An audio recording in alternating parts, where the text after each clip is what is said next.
하려고 하라. 아멘. 오늘 이 말씀을 가지고 우리가 가야 할 믿음의 길이라고 하는 제목으로 함께 은혜를 나누려고 합니다. 지난 주일 설교 말씀 혹시 기억하십니까? 당일도 기억 안 되는데 일주일 지났는데 누가 기억하겠습니까? 그죠? 지난주 설교가 예수님이 죽음을 눈앞에 두고 장차 믿게 될 사람들을 위해서 중보 기도하는 그런 내용이었죠. 크게 세 가지 기도 제목으로 기도하셨는데 첫 번째 기도 제목이 뭐였습니까? 믿는 자들의 믿음을 통해서 세상이 하나님을 알게 하옵소서, 그렇게 기도를 하셨습니다. 그래서 믿음이란 우리 개인적으로 믿고 구원받는 것으로 끝나는 것이 아니라 믿지 않는 사람들이 그 믿음의 사람들을 보면서 하나님이 계시는구나, 하나님을 믿는 것은 이런 거구나, 하나님을 보고 알 수 있게 해달라, 그렇게 기도를 하셨습니다. 두 번째 기도는 뭐였습니까? 제자들이나 믿는 자들 예외 없이 누구나 다 하나 되게 하옵소서. 그런데 누구랑 하나 되는 거예요? 하나님과 하나 되는 거예요. 하나님과 하나가 되면 자연히 사람과 하나가 되기 때문에 중요한 것은 하나님과 하나, 예수님이 하나님 안에, 하나님이 예수님 안에 있는 것처럼 우리도 예수님 안에, 하나님 안에, 또 하나님도 우리 안에 하나가 되게 하옵소서, 그렇게 기도하셨습니다. 세 번째 마지막 기도는 뭐였습니까? 저들도 나 있는 곳에 함께 있게 해 주옵소서, 함께 있게 해달라고 기도하고 있습니다. 그렇다면 함께 있는 곳이 어디일까요? 죽어서 천국 가는 것입니까? 그것은 기도 안 해도 믿는 사람이면 자동으로 천국 가는 거예요. 천국 가기 전에 이 땅에서 예수님과 함께 해야 되는데 그것은 무슨 자리? 사랑 자리. 하나님의 사랑, 예수님의 사랑에 머물게 해주세요, 그렇게 기도하셨다 하는 것을 우리가 살펴보았습니다.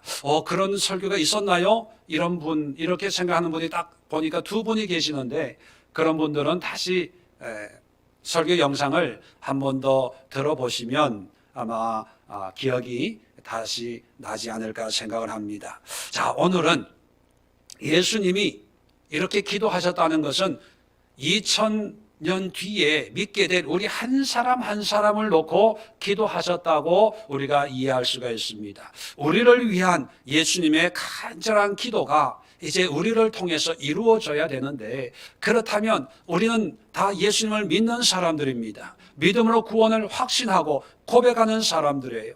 자, 그렇다면 이런 믿음으로 끝나는 것이 아니라 믿는 사람이 되었다면 예수님의 이 세 가지 기도의 제목들을 이루고 성취하는 그런 신앙인이 되어야 되겠죠. 그래서 우리가 가야 할 믿음의 길이란 바로 예수님의 이러한 기도를 이루어드리는 신앙의 삶을 살아야 됩니다.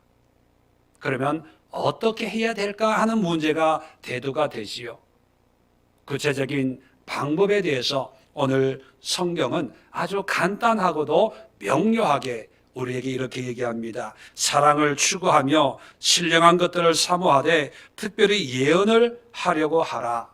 정말 간단한 한 줄의 말씀이지만 바울은 고린도 교인들에게 이 말씀을 하면서 고린도 전서를 읽어보면 그 내용이 바로 이 14장 1절의 이 말씀에 대해서 자세하게 설명하는 그런 내용으로 구성이 되어 있습니다. 그렇다면 오늘 우리 예수교회 성도님들에게도 이 세 가지 내용을 좀 더 구체적으로 설명을 하고 이해를 함으로 해서 내가 예수님을 믿는 믿음의 자녀, 백성, 아들, 양자가 되었다면 이제는 이렇게 믿음 생활을 해 나가야 되겠다. 이것이 예수님의 기도의 응답의 삶이다 하는 그런 확신을 가지고 함께 신앙생활 하는 그런 은혜가 우리에게 임하기를 기도합니다. 자, 먼저 14장 1절을 보면 사랑을 추구하며, 두 번째는 신령한 것을 사모하되, 세 번째는 특별히 예언을 하려고 하라. 이 세 가지 내용을 하나씩 살펴보려고 합니다. 첫 번째, 사랑을 추구하며, 명령형으로 기록이 되어 있습니다. 사랑을 추구해라. 사랑을 추구해야만 된다. 그렇게 말씀하고 있어요. 자, 사랑 누가 말했을까요? 정말 사랑에 대해서 노래도 하고 책도 많고 또 사랑에 갈급해하고 사랑 받기 원하고 사랑 주기 원하고, 정말 사랑이란 말이 이 세상을 홍수처럼 뒤덮고 있습니다. 어떤 사람은 사랑을 많이 받았다고 얘기하고, 어떤 사람은 사랑을 많이 하고 있다고 그러고, 또 하나님의 사랑을 받았다고 하고 하나님의 사랑이 뭔지 모르겠다고 이야기합니다. 여러분, 뭐가 사랑일까요? 제가 종종 그런 말을 합니다. 언어의 함정이 있다, 그런 말을 하죠. 언어의 함정. 익숙한 단어고 또 일상에서 사용하는 단어인데, 그런 단어와 성경에서 말하는 단어가 표현이 똑같다 보니까 성경적인 의미를 그냥 일상의 용어로 그냥 대치해버려요. 성경이 말하는 구체적인 의미가 분명히 있는데 거기에 대해서는 관심을 안 가지고 그냥 일반적으로 알고 있는 그런 내용으로 성경을 보는 거예요. 그러니까 100번을 성경을 읽어도 무슨 의미인지를 모르는 거죠. 대표적인 게 이 사랑입니다. 사랑. 이 사랑에 관해서 우리가 오늘 좀 분명히 이해할 필요가 있습니다. 그래야 예수님이 세 번째 기도, 나와 함께 사랑에 거하게 하옵소서라고 하는 이 기도의 의미가 무엇이고 어떻게 이 기도를 이루어 드리는가 알 수가 있기 때문입니다. 자, 13장 1절 한번 봅시다. 고린도전서 13장 1절. 우리가 고린도전서 13장을 별명을 하나 붙이죠. 뭐라고 부릅니까? 사랑장이다. 그렇게 이야기를 하죠. 자, 13장 1절. 내가 사람의 방언과 천사의 말을 할지라도 사랑이 없으면 소리 나는 구리와 울리는 꽹과리가 되고. 자, 여기서 방언 뭡니까? 하나님 주신 특별한 은사예요. 그죠? 천사의 말. 천사가 하나님의 말씀을 가지고 천사가 하듯이 우리가 천사의 말을 해요. 참 얼마나 은혜롭고 놀라운 신비한 그런 하나님의 축복일까요? 자, 이런 은사들이 사랑이 없으면 소리 나는 구리와 울리는 꽹과리가 된대요. 자, 이 말을 자세히 뜯어보면 하나님의 특별한 사랑이 은사가 주어졌는데 내 안에 사랑이 없어요. 그러면 하나님의 은사가 조금 은사지만 좀 질이 좀 떨어지는 은사가 된다는 얘기예요? 아니면 아예 은사 자체가 될 수 없다는 얘기예요? 자, 우리가 보통 그런 경우를 경험합니다. 어떤 분이 은사가 많은 분이 있어요. 예를 들어서 목사님이 은사가 많아요. 능력도 행하고 예언도 하고 뭐 이적도 행하고 뭐 귀신도 쫓아내고. 그런데 이 목사님이 너무 차가워. 목사님이 너무 사랑이 없으시네. 그렇게 느낀다고 가정을 합시다. 상상을. 자, 그러면 여러분들은 목사님이 능력이 있는데 사랑이 없으니까 뭐 목사님 성격이겠지, 스타일이겠지. 그래도 하나님이 쓰시는 주의 종이잖아. 이렇게 생각하십니까? 아니면 사랑이 없으니까 저 은사는 하나님이 주신 게 아니야. 이렇게 생각하십니까? 전자의 후자예요. 거의 다 전자예요. 그죠? 사랑은 좀 부족하지만 또 없지만 뭐 하나님이 쓰시니까. 그런데 하나님이 말씀하는 그 사랑은 그런 개념이 아니라 은사가 있어요. 그런데 사랑이 없어. 그러면 그것은 은사가 아니에요. 그 얘기는 뭡니까? 우리가 생각하는 사랑과 하나님이 말하는 사랑이 같아요, 틀려요? 다르다는 거예요. 다르다는 거예요. 방언, 천사의 말을 할지라도 하나님의 사랑이 없으면 그건 뺑가리 소리예요. 아무것도 아니에요. 은사의 모양은 있지만 은사로 취급할 수 없을 그런 사랑을 얘기하는 거예요. 자, 4절을 한번 봅시다. 사랑은 오래 참고, 사랑은 온유하며, 시기하지 아니하며, 사랑은 자랑하지 않으며, 기타 등등. 7절 모든 것을 참으며, 모든 것을 믿으며, 모든 것을 바라며, 모든 것을 견디느니라. 우리가 너무나 잘 아는 사랑 노래 아닙니까? 그죠? 자, 여러분, 이 사랑을, 이런 사랑을 하고 있는 분만 아멘. 하고 싶은 분만 아멘. 네. 아니, 그러면 이런 사랑이 없으면 지금까지 우리가 한 게 모든 게 아무것도 아니게 되는 거예요. 다시 한번 물어봅니다. 이런 사랑 하고 있는 분만 아멘. 아유, 섣보여요. 여러분, 왜 제가 이런 사랑에 대해서 이렇게 잔소리처럼 하냐 하면, 우리가 그동안 생각했던 사랑은 성경이 말하는 사랑이 아니에요. 우리가 하는 사랑은 세상적인 사랑이에요. 뭔가 뜨겁고, 뭔가 찌릿하고, 좋고, 관심 보여주면, 또 친절히 대해주면, 또 내가 외롭고 힘들 때 어떤 특별한 은혜나 이런 걸 느낄 때 감동받고 뭉클해지고 눈물이 핑 돌고, 뭐 그런 것들을 여전히 하나님 앞에서도 느끼고 싶어 하는 거예요. 그런데 그런 게 없으니까 하나님은 나를 사랑하지 않는 것 같아.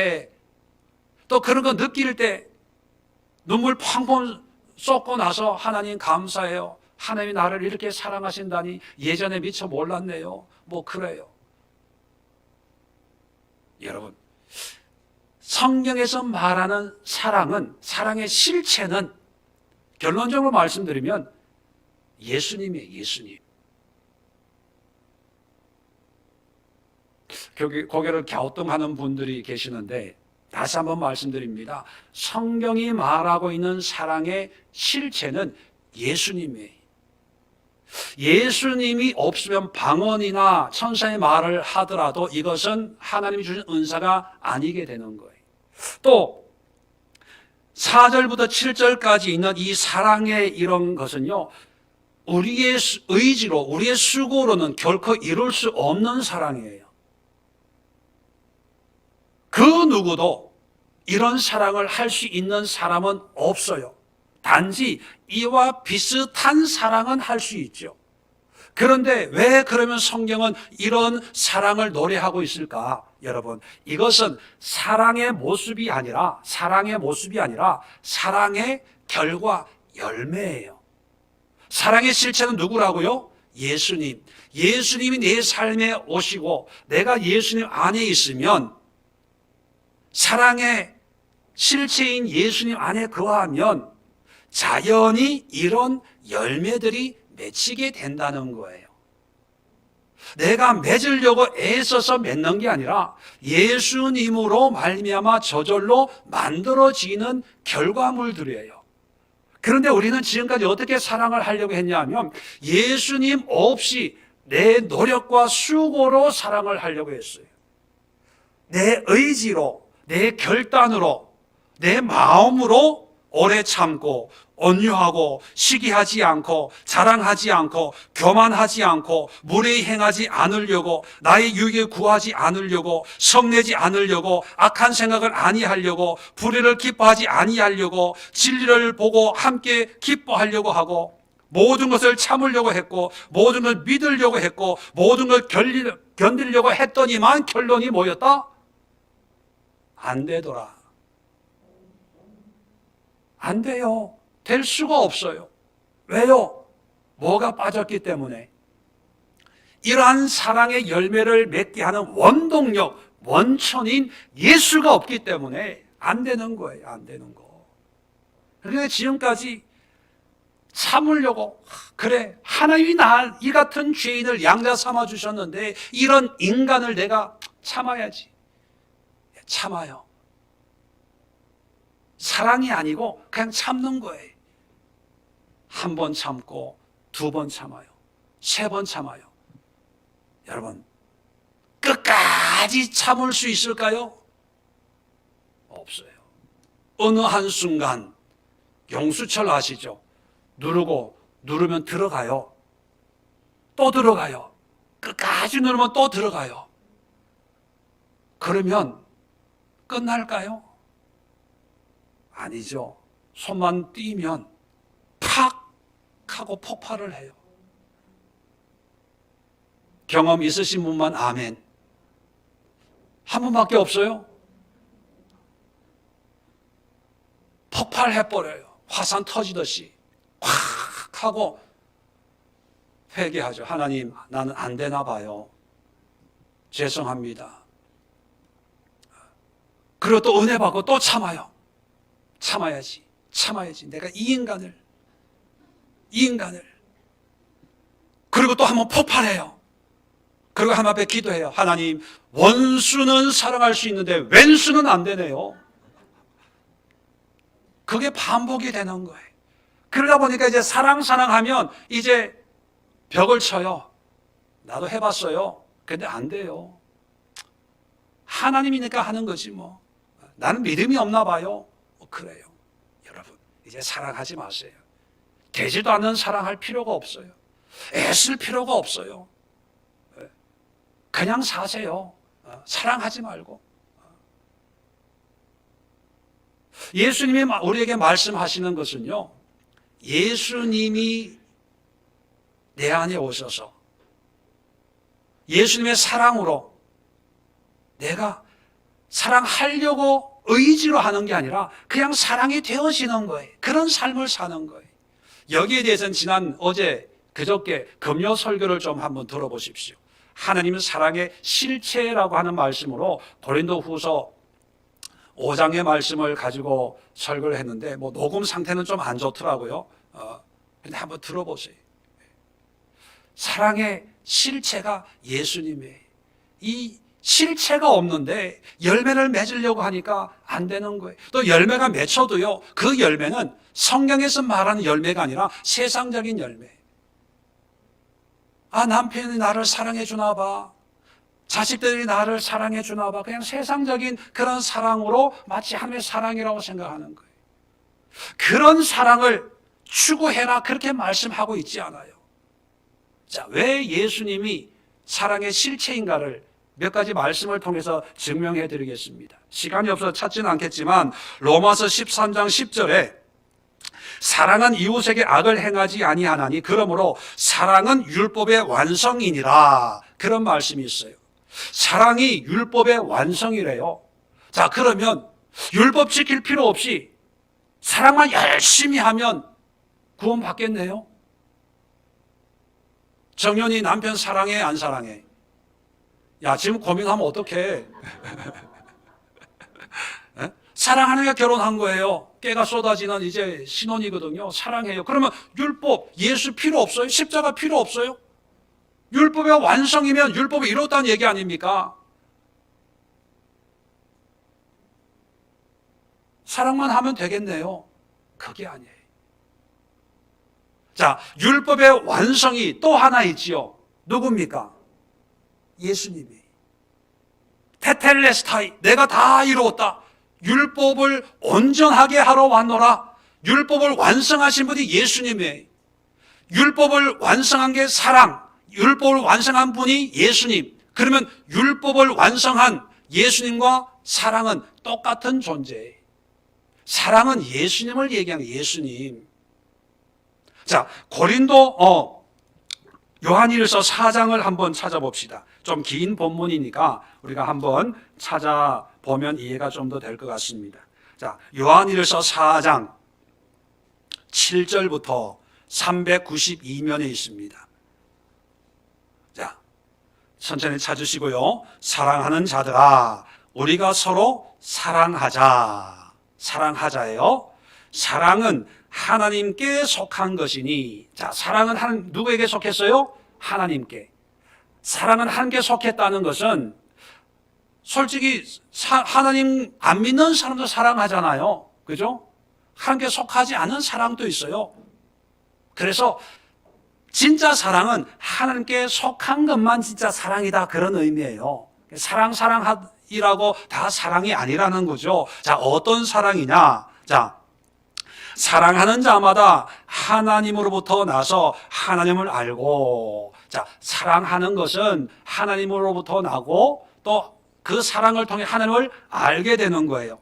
자, 반대로 8절에 사랑하지 아니하는 자는 하나님을 알지 못하나니 이는 하나님은 사랑이심이라. 자, 누가 사랑이라고요? 하나님이 사랑. 하나님이 사랑이면 예수님은요? 당연히 사랑이죠. 성령님은 당연히 사랑이에요. 삼위일체의 하나님이 사랑이면 사랑의 핵심이 바로 하나님, 예수님, 성령님 똑같은 거예요. 율법의 완성이 마침이 사랑이듯이 예수님도 율법의 완성. 다 똑같은 말을 다른 표현을 하는 거예요. 좀 더 볼까요? 9절입니다. 자, 하나님의 사랑이 우리에게 이렇게 나타난 바 되었으니, 자, 드디어 하나님의 사랑이 나타났어요. 어떤 모습으로 나타나는지 보십시다. 하나님이 자기 독생자를 세상에 보내심은 그로 말미암아 우리를 살리려 하심이라. 우리를 살리려 하심이래. 영생을 주는 거죠. 죽지 않고 부활해서 영생을 얻도록 하심이라, 구원하심이라, 이런 의미죠. 자, 그러면 하나님의 사랑이 나타난 모습이 독생자 예수님이 이 땅에 태어난 모습일까요? 우리가 구원받은 모습일까요? 이렇게 나타난 바 되었다. 나타났어요. 어떻게 나타났나요? 예수님의 성육신으로 나타났어요? 아니면 우리가 구원받은 걸로 나타났어요? 자, 우리가 구원받은 게 보여요? 안 보여요? 안 보여요. 예수님이 성육신 한 것은 보여요? 안 보여요?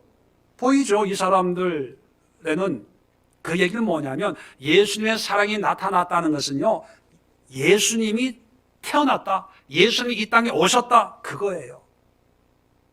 우리의 구원이 나타났다는 얘기가 아니에요. 이건 모르잖아요.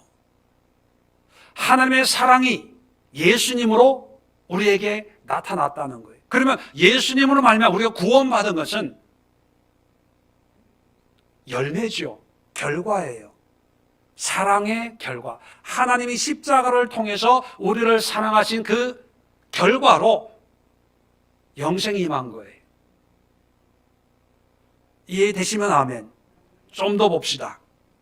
자, 10절이 그래서 사랑은 여기 있으니 이게 사랑이라는 거예요. 미혹되지 말라는 거예요. 자, 우리가 하나님을 사랑한 것이 아니요, 하나님이 우리를 사랑하사 우리 죄를 속하기 위하여 화목제물로 그 아들을 보내셨습니다.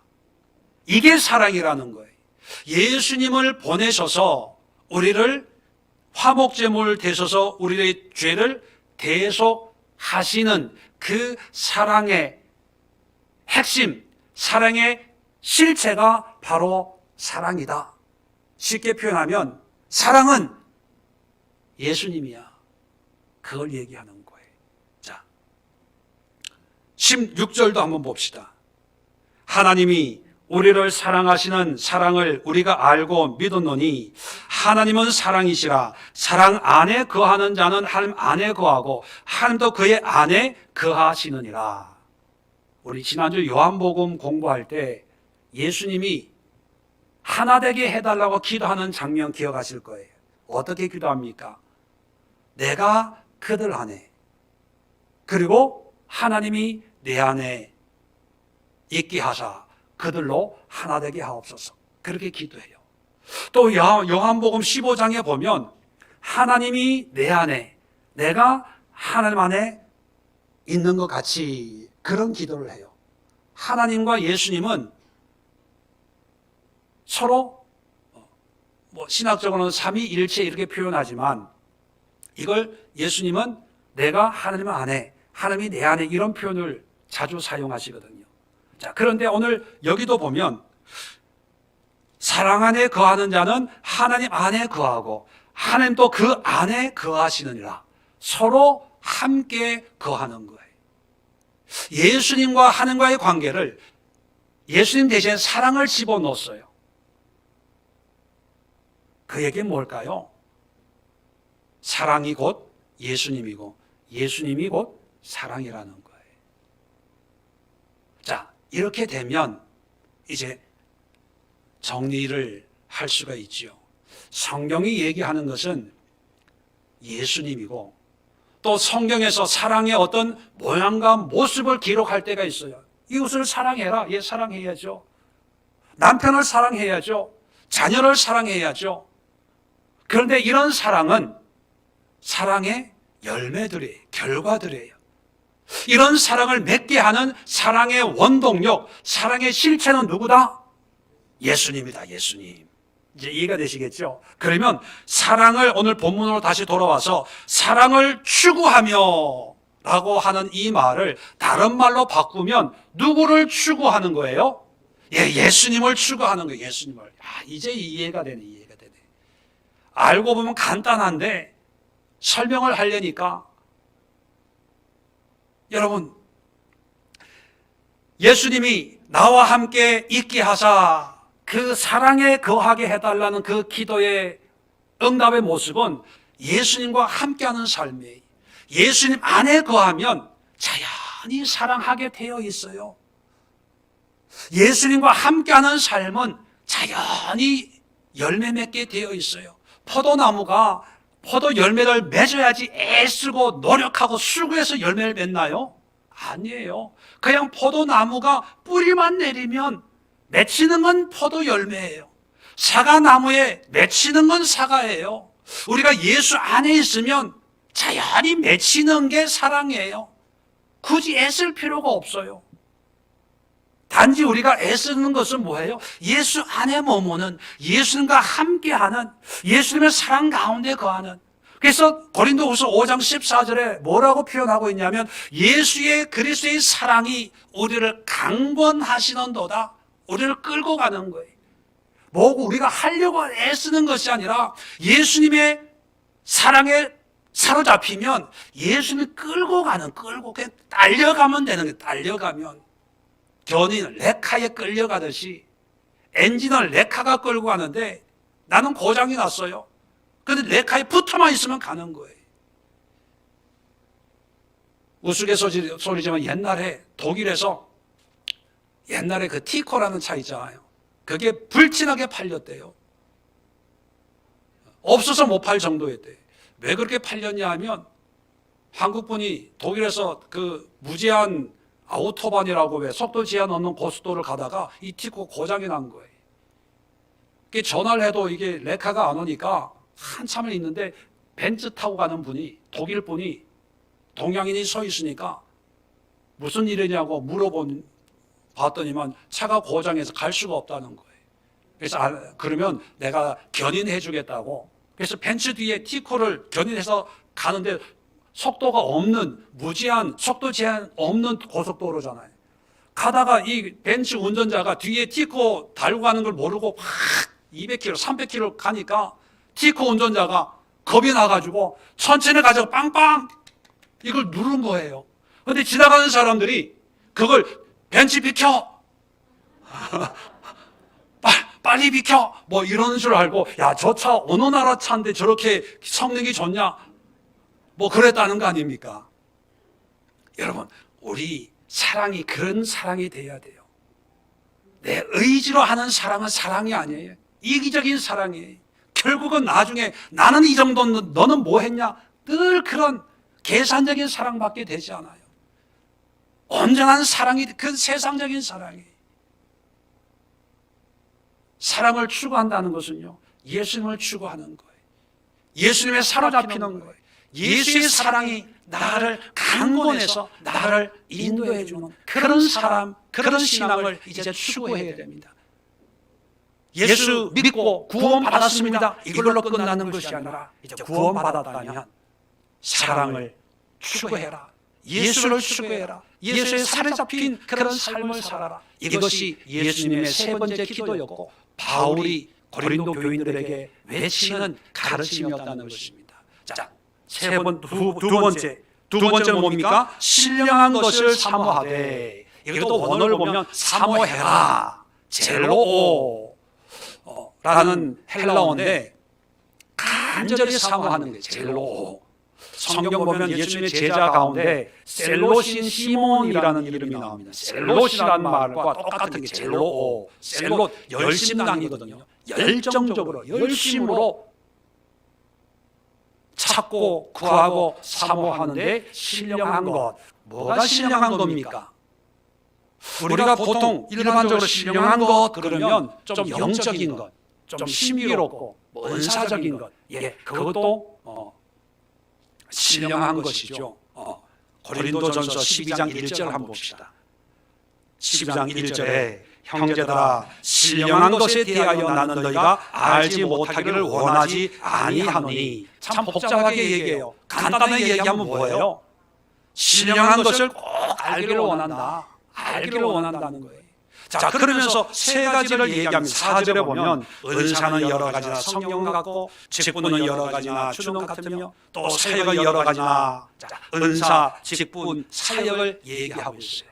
그래서 여기에 대해서 은사는 8절부터 성령의 은사에 대해서 우리가 잘 아는 이런 지혜와 지식의 말씀 이런 걸 얘기하고 있고, 또 직분은 12절부터 여러 가지 지체이나 한 몸을 이루는 우리는 지체다, 그런 걸 얘기하고 있고, 사역에 대해서는 28절에 보면 사도요, 선지자요, 교사요, 능력 행자요, 여러 가지 어떤 그 사역적인 병 고치는 이런 은사적인 사역을 쭉 얘기하면서 신령한 것에 대해서 이렇게 얘기해 주고 있어요. 자, 그러면서 이런 신령한 것을 사모하라는 거예요. 자, 은사, 직분, 사역에 대해서 얘기하는데 모양이나 어떤 그런 기능은 조금씩 달라요. 근데 공통점이 있습니다. 이 신령한 것들의 공통적인 모습이 있는데 그것은 뭐냐면 모든 것이 하나님과 연결되어 있다는 거예요. 은사도 하나님이 주시는 거고, 직분도 누가 줘요? 하나님이 주시는 거예요. 사역도 누구를 위해 하는 거예요? 하나님을 위해 하는 거예요. 자, 그러면 신령한 것의 정의가 뭐냐? 방언하고 예언하고 통변하는 어떤 귀신 쫓아내는 이런 것만 신령한 것이 아니라 하나님과 연결되어 있는 그런 사역을 할 때 신령한 사역이 되는 거고, 하나님이 주신 직분으로 하나님의 사명을 하라고 한 사명을 감당할 때 그 직분이 신령한 거예요.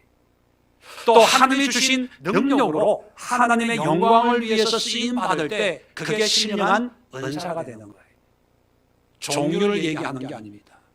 무슨 일을 하냐 그게 아니라 어떤 일을 하든지, 교사로 가르치든지, 성가대로 찬양을 하든지, 예배 청지기로 예배를 준비하든지, 하여튼 모든 것이 하나님과 연관되어 있고 연결되어 있는 그런 일을 하면 그게 신령한 거예요.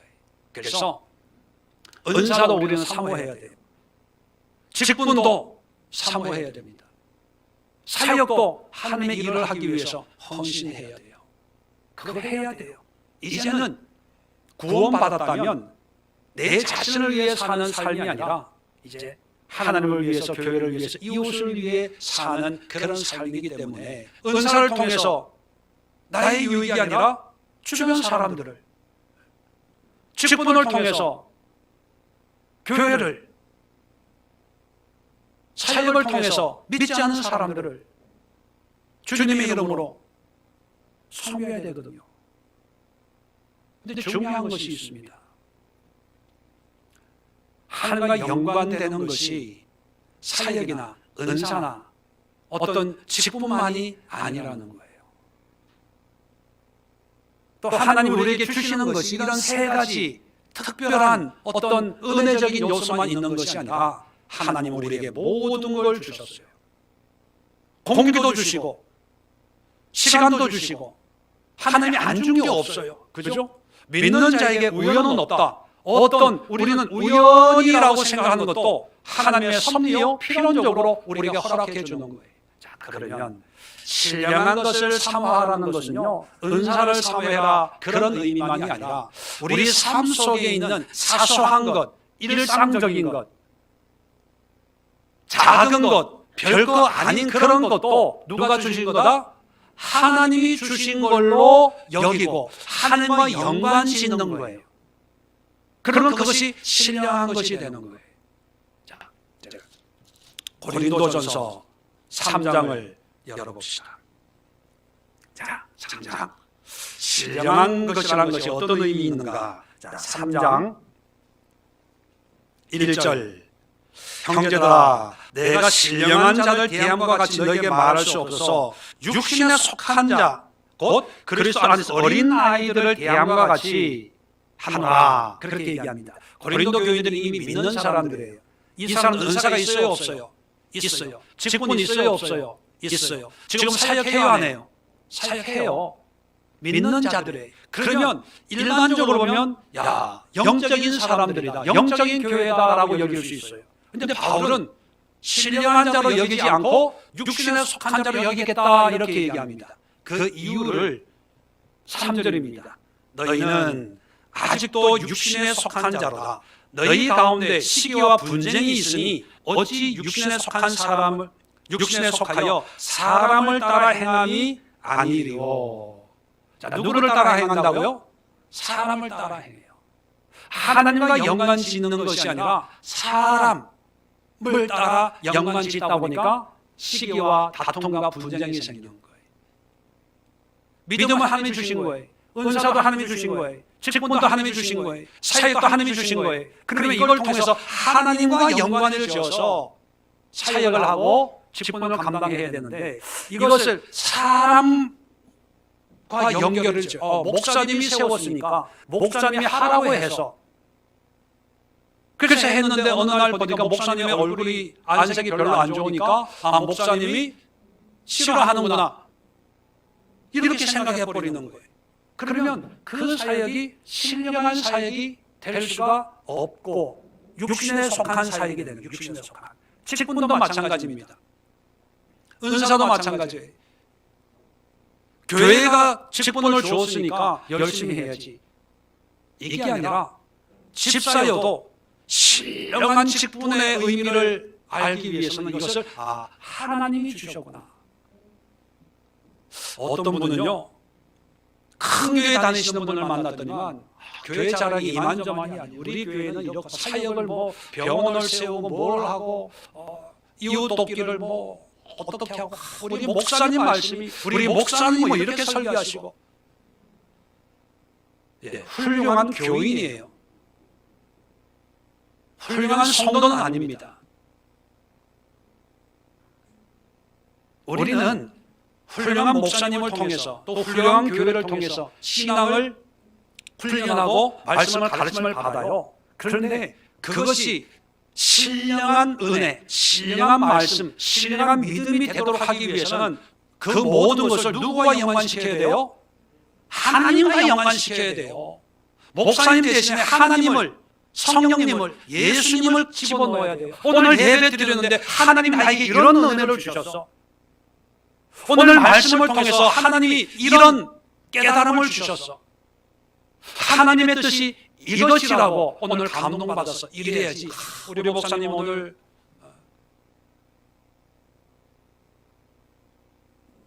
나에게 필요한 말씀을 주시고, 물론 인간적으로 들으면 제가 기분 좋아할 말이죠. 그런데 하나님이 들으면 기분 좋겠어요, 안 좋겠어요?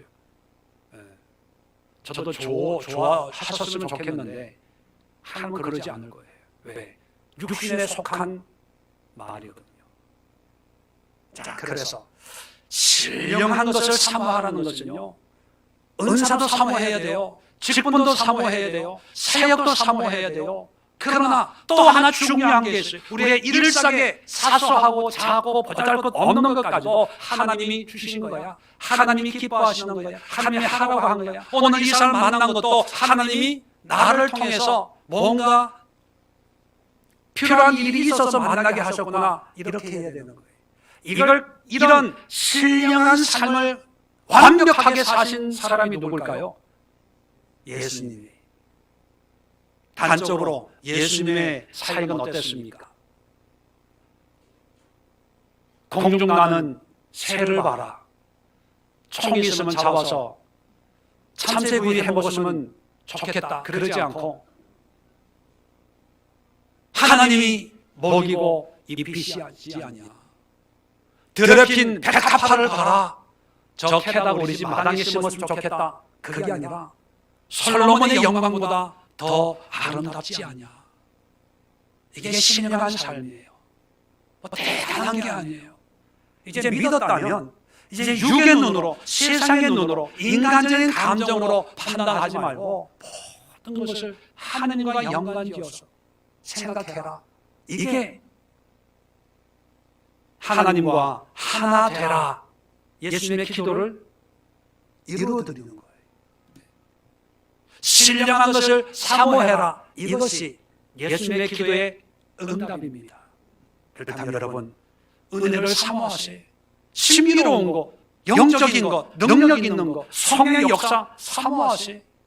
하나님 감동 주시면, 하나님 이런 감동을 주신 것도 필요해서 그렇구나. 방언, 통변, 능력, 치유, 신유 사모하세요. 직분도 사모하세요. 잡사가 아니라 하나님 주신 집사로 주님을 섬기게 하옵소서. 권사가 아니라 권사로, 복음을 권하는 권사로, 복음 전도의 도구로 쓰임받게 하옵소서. 그냥 교회만 왔다 갔다 하지 말고 뭔가 봉사하게 하옵소서. 교사로, 봉사자로, 전도자로 쓰임받게 하옵소서. 기도하세요. 그게 신령한 삶이고 예수님이 그러한 삶을 위해서 기도했다고 우리가 이루어드릴 책임과 의무가 있는 거예요. 또 일상에서 그냥 우연히 일어난 일, 이런 거야 이 정도는 그렇게 하지 마시고 모든 걸 하나님과 연관 지으면 육적인 일도, 육적인 사람도 신령한 일로 만들 수 있고 신령한 사람으로 만들어 갈 수가 있어요. 이해되시면 아멘. 오늘 이 설교도 누가 듣게 하신 것이다? 하나님이. 누가 깨닫게 하시는 것이다? 하나님이. 누구 들으라고 하는 소리다? 하나님이요? 나 들으라는 소리다. 그러면요, 설교는 영적인 신령한 설교가 되는 거예요. 믿으시면 아멘 합시다. 자, 마지막으로 다시 본문으로 돌아가서 세 번째가 뭡니까? 특별히 예언을 하려고 하라. 부담이 돼요. 예언. 아까도 말씀드렸지만 언어의 함정이 또 걸려요. 예언의 은사 있으신 분 손 들어보세요. 예언하면 먼저 우리 머릿속에 들어와 있는 선지식이 이것을 해석을 해요. 뭐라고 해석합니까? 미래의 일을 알려주는 것. 그래서 이걸 어떻게 해야 될지 모르면 이제 기도 받으러 가요. 우리 딸이 올해 시집을 갈까요? 못 갈까요? 이런 사업을, 이 사업을 하면 잘 될까요? 못 될까요? 아니, 점집에 가지 왜 목사한테 찾아와서 복채 대신에 헌금 봉투 내놓고 기도 부탁한다고 그래요. 여러분, 성경에서 예언은 우리가 얘기하는 예언과 전혀 달라요. 우리가 생각하는 그 예언의 의미는 말씀드리는 것처럼 미래에 이루어질 일을 미리 말씀하는 영어로 프리딕트라는 말인데 미리 말하다, 그 의미인데 성경에서의 예언은 그게 아니고요. 성경은 그 예금이란 말이 있죠. 예금은 뭡니까? 미리 돈을 통장에 넣는 게 아니잖아요. 맡기는 거예요. 맡길 예자, 예금, 예탁. 이 예언이라고 하는 것은요, 말씀을 맡기는 거예요. 하나님이 내가 이렇게 얘기한다고 네가 이 말씀을 듣고 가서 전하라, 대언하는 거예요. 대언. 그래서 히브리 말에 나바라는 말이 예언하다는 뜻이에요. 번역을 그렇게 나바의 명사형이 나비라는 말인데 선지자, 예언자라는 뜻이에요. 그래서 선지자들은 뭐 하는 사람입니까? 미래를 알려주는 사람이에요? 아니에요. 선지자는 말이 또 선지자, 미리 안다고 선지자, 예언자인데 그건 뭐냐면 하나님의 말씀을 듣고 그대로 대언해주는 사람이 선지자예요. 언어의 함정에 빠져들지 마세요. 하나님의 말씀을 그대로 전하는 거예요.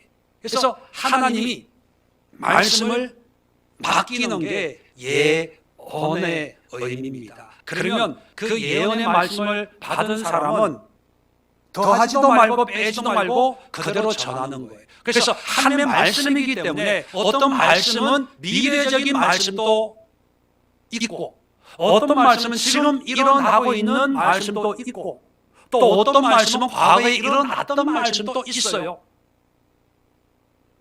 과거, 현재, 미래의 말씀들이 있을 뿐이지 예언이라고 해서 미래에 되어질 일만을 알고 전하는 게 절대로 아니다. 그건 무당이다, 사기꾼이다. 예언의 은사를 받았다고 그러면서 뭐 예언해줄게, 기도해줄게 이런 사람들이 있으면요 다 고발하세요. 하나님한테. 사기꾼 가짜입니다. 단지 하나님의 말씀을 그대로 전하는 것뿐이에요. 전하는 내용 가운데 미래적인 게 담겨 있을 수도 있고 현재의 내용이 담겨 있을 수도 있고 과거도 있을 수도 있을 뿐이지 미래적인 걸 전하는 게 절대로 아니다. 말씀을 그냥 그대로 전하는 거다. 자, 그런데 오늘 좀 더 이 말씀을 좀 연구해 보면 사랑을 추구하고 하며 신령을 사모하되 이것은 원어로 보면 다 명령문으로 되어 있어요. 그런데 예언을 하려고 특별히라는 말과 예언을 하려고 하라 이것은요 가정법으로 설명을 하고 가정문. 프로페토라는 말이 직설법 현재형인데 가정법은요 프로페투에테라는 말이 왜 다른 말은 명령문으로 쭉 하다가 뜬금없이 가정법을 사용하고 있을까? 이걸 또 공부해보면 참 재미있어요. 이 헬라어에서 가정법은 어떤 의미냐면 우리는 그냥 가정법 그러면 가정에서 되어질 일을 추측해서 만약 이렇게 한다면 이렇게 될 거다 이런 의미지만 헬라어에서의 가정법은요 일상적으로 일어나는 그런 행동이 반복적으로 규칙적으로 습관적으로 일어나는 것을 의미하는 거예요. 그럴 때 가정법을 쓰는 거예요. 자, 5절에도 보면 나는 너희가 다 방언하기를 원한다. 특별히 예언하기를 원한다. 여기도 프로페투에테라는 가정법을 사용하고 있어요. 그러면 현재 직설법으로 나오다가 가정문이 나오면 만약에 예언을 한다면 하나님이 뭔가 이렇게 하겠다 그런 의미가 아니라 일반적으로 반복되는 행위를 꾸준하게 끊임없이 하라는 그런 의미로 해석을 해야 되는 거예요. 그렇다면 특별히 예언하기를 원하노라 이것은 뭐냐면 비가 오나 눈이 오나 하나님의 말씀을 나누기를 원한다 그렇게 해석을 하는 거예요. 자, 12절도 봅시다. 그러므로 너희도 영적인 것을 사모하는 자인즉 교회의 덕을 세우기 위해 그것을 풍성하기를 구하라. 여기서 풍성하기를 이것도 가정법이에요. 그러면 이 문장을 어떻게 해석해야 됩니까? 그것이라고 하는 것은 예언을 얘기하는 거예요. 예언. 이런 예언하기를 풍성하게 어떤 때에만 하는 것이 아니라 날마다 때마다 시간마다 하나님의 말씀이 풍성해지도록 우리가 애를 써야 된다, 이런 의미로 해석을 해야 되는 거예요. 이게 가정법의 의미예요. 자, 그렇다면 예언을 해라, 프로페투에때 가정법을 했으면 뭡니까? 항상 꾸준하게 쉬지 말고 하나님의 말씀을 나누어라는 거예요.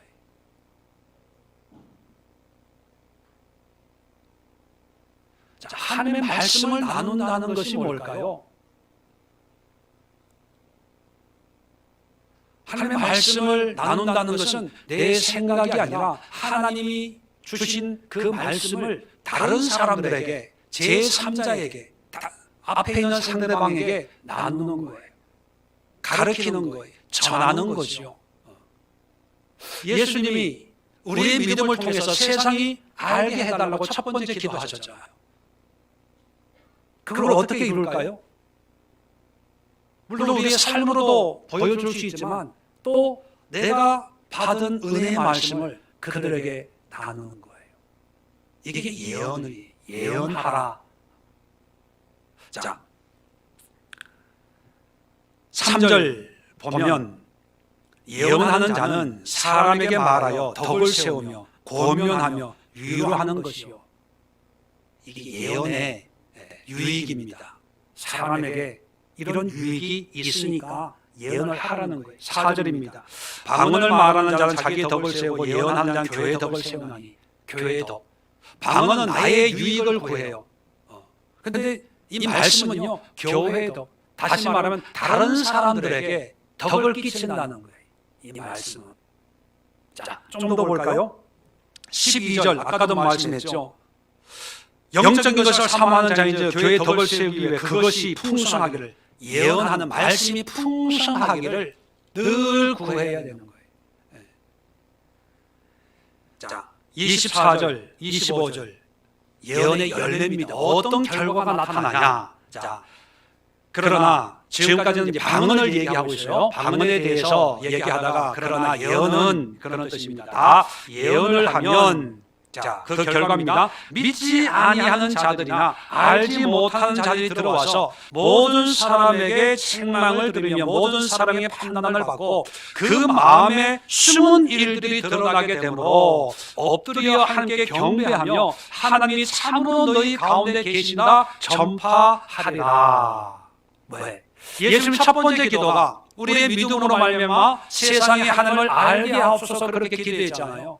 믿지 않는 자들이 우리가 전하는 이 말씀을 듣고 깨닫고 회개해서 하나님을 경배하고 하나님이 참으로 우리 가운데 계신다 하나님을 알게 된다는 거예요.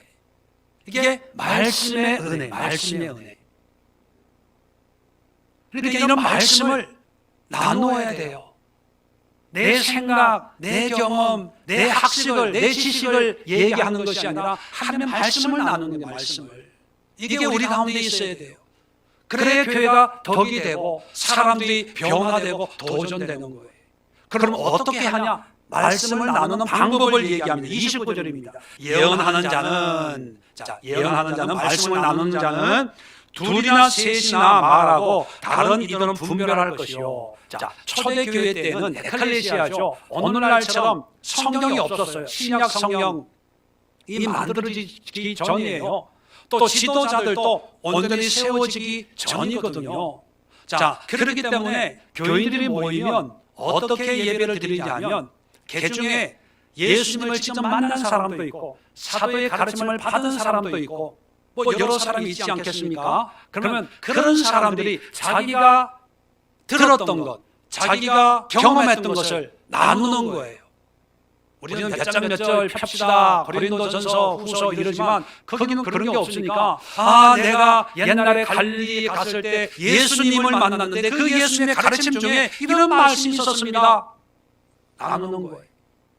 또 다른 사람도 나는 바울의 얘기를 들었는데 베드로의 가르침을 들었는데 예수님이 이렇게 말씀하셨대요. 그렇게 나누는 거예요. 두세 사람이 그렇게 나누고 그 다음에 남은 사람은 다른 사람은 그것을 분별하는 거예요. 분별은 판단하는 게 아니라 나누다 보면 긴가민가 하는 거 있잖아요. 기억에 의존하다 보니까 헷갈리는 부분이 있어요. 예수님이 말씀하신 것이 아닌데도 예수님이 말씀하신 것처럼 얘기할 때 집사님, 내가 들은 말은 그게 아니고 이것이 이렇게 말씀하신 것이 예수님의 말씀이었던 것 같아요. 집사님 좀 오해하셨던 게 아닌가 생각합니다. 이렇게 서로 분별해 주는 거예요. 서로 협력하는 거예요. 자, 30절에 만약 곁에 앉아 있는 다른 사람에게 계시가 임하면 먼저 하던 자는 잠잠할지니라. 자, 이렇게 얘기하다가 어떤 사람이 갑자기 기억이 났어요.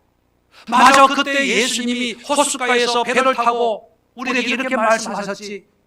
그건 잠깐 미안하지만 갑자기 기억나는데, 물론 성령의 감동으로 기억나게 하셨겠지만 예수님이 이렇게 말씀하신 것도 있었어요. 그렇게 얘기가 되면 얘기하는 사람은 좀 멈추라는 거예요. 근데 보통은 어떻게 얘기합니까? 열심히 얘기하고 있는데 어떤 집사가 중간에 툭 들어오면 아이 집사님 좀 말 끝나기 전에 말 맞고 좀 기다려. 아이, 내가 지금 어디까지 했지? 그러잖아요. 그러지 말라는 거예요. 배려하는 거예요. 집사님, 그래요? 아, 그것도 하나님이 주신 감동이니까 왜? 신령한 것을 사모하라는 거잖아요. 그 사람이 가진 생각도 하나님이 주신 생각이니까 그럼 얘기해 보세요. 먼저 배려해 주는 거예요. 다른 사람 잠잠하는 거죠. 들어주는 거죠. 다 끝나면 그제서야 또 이어서 얘기하고. 자, 또 볼까요? 31절에 너희는 다 모든 사람을 배우게 하고 모든 사람을 공면을 받게 하여 하나씩 예언할 수 있게 하라. 미래의 예언이 아니라 하나님의 말씀을 나누게 해라, 증거하게 해라, 그런 거예요. 32절에 예언하는 자들의 영은 예언하는 자들에게 제재를 받나니 하나님은 무질서의 하나님이 아니시오 오직 화평의 하나님이시라. 예언하는 영들은, 사람들은 제재를 받아야 돼, 컨트롤 받아야 돼. 자기가 잘났다고, 자기 말이 옳다고 자기의 어떤 주장을 하는 것이 아니라 아닌 건 아니고 이런 건 이렇게 해야 되고 제재를 받아야 돼요. 왜? 완전한 사람 없으니까. 그러면서 하나님의 말씀을 풍성하게 나누는 거예요. 자, 이런 모습을 보니까 생각나는 게 있죠. 비슷한 경험 없으세요? 우리 주중하는 에클레시아가 이렇지 않아요? 리더가 따로 있는 것이 아니라 리더는 그냥 순서만 주관을 하고 서로 돌아가면서 말씀을 나누고 은혜를 나누고 하나님의 은혜가 이런 것 같습니다. 누가 얘기하면 들어주고 또 이건 아닌 것 같습니다. 이렇게 하는 게 좋지 않을까요? 그런 가르침도 있고, 이게 예수님이 기도하셨고 또 바울이 고린도 교회에 이렇게 말씀하고 있고 또 성령께서 모든 믿는 자에게, 모든 교회에게 예언을 하라고 얘기하고 있어요. 말씀을 나누래요. 목회자만 나누는 것이 아니라, 특별한 사람만 나누는 것이 아니라 모든 믿는 자들이 나에게 주신 하나님의 말씀을 믿음으로 함께 나누고 또 그것이 잘못된 것이면 고침을 받고 제재를 받고 분별을 받고 깨닫고 아, 이게 아니었구나. 바른 신앙으로, 다 바른 말씀으로 돌아가서 믿지 않은 사람들, 하나님을 알지 못하는 사람들이 에클레시아 와서 하나님을 알고 하나님을 보고 하나님을 느낄 수 있는 그런 신앙을 우리가 가지라는 것입니다. 그렇다고 해서 제가 우리 교회에 있는 에클레시아 홍보하는 게 아닙니다. 여러분이 참여하든 안 하든 여러분의 자유에 속하죠. 그러나 중요한 것은 하나님이 이런 것을 말씀하셨다는 거예요. 우리의 삶의 현장에서, 일터에서, 직장에서 내 생각을 얘기하는 것이 아니라 하나님의 말씀을 얘기하는, 전하는 이것을 우리는 훈련해야 돼요. 연습해야 돼요. 이것이 교회를 덕스럽게 만드는 거예요. 사람들을 세우는 거예요. 그리고 이런 말씀을 통해서 내 모습이, 숨은 내 모습이 드러나는 거예요. 회개가 되는 거예요. 이게 이루어지지 않으면 절대로 말씀만 듣고 일방적으로 듣고 있으면요, 내 안에 있는 것들이 드러나지 않아요. 왜요? 나만 알고 있으니까 드러나지 않죠. 근데 이 말씀을 나누면 이제 드러나서 회개하고 하나님 앞에 무릎을 꿇고 하나님의 자녀의 삶으로 돌아오는 그런 도전을 받게 되는 거예요. 그래서 저도 에클레시아를 하면서 이런 역사들이 일어날 수 있도록 위해서 기도하고, 담임 목사가 특정 교단에 속해 있는 그런 교회 그리고 건물을 유지해 나가는 것이 아니라 성도님들 한 분 한 분이 참된 하나님의 교회, 신앙 공동체를 세워나가는 우리 예수의 성도들 모두가 목자와 같은, 목회자와 같은 그런 마음으로 에클레시아를 세워나가는 그런 성숙한 신앙의 모습으로 세워나가고자 에클레시아를 하고 있는 것이죠. 말씀을 정리하겠습니다. 예수님이 왜 믿는 자에게 믿으면 되지, 믿음으로 구원받으면 되지, 왜 죽음을 눈앞에 두고 그렇게 간절히 기도하셨을까? 그리고 고린도 교회 믿으면 되지, 은사 받고 직분 받고 사역 열심히 하고 문제는 조금 있겠지만 그렇게 신앙생활 열심히 하면 되지, 뭐 굳이 또 편지를 써서 신앙에 대해서 잔소리처럼 하고 있을까? 여러분, 단순한 잔소리가 아니라 신앙의 본질입니다. 사랑. 많은 사람이 사랑을 추구하지만 예수님이 없는 사랑, 예수로 말미암지 않는 사랑은 물거품 같은 거예요. 인간의 의지로 만들어지는 거예요. 그런데 여러분, 쉽게 사랑할 수 있어요. 무의식적으로 사랑할 수 있어요. 그것은 내가 예수 안에, 예수가 내 안에 있으면 돼요. 이것만 되면 저절로 사랑이 되어져요. 예수를 추구하십시오. 예수님을 찾으십시오. 예수님을 만나십시오. 예수님을 붙드십시오. 예수에 사로잡힌 자가 되십시오. 그리고 신령한 것을 사모하십시오. 작은 것도 허투루 생각하지 마시고 하나님의 은혜와 뜻으로 연결하십시오. 그리고 그러한 마음을 사모하십시오. 위에서 기도하십시오. 그리고 말씀을 전하십시오. 내 느낌을, 내 생각을, 내 경험을 자랑하지 말고 하나님의 말씀을 전하십시오. 말씀을. 그럴 때 하나님의 놀라운 은혜가 임하게 될 줄로 믿습니다. 기도합니다. 좋으신 하나님, 은혜와 사랑을 감사합니다. 그토록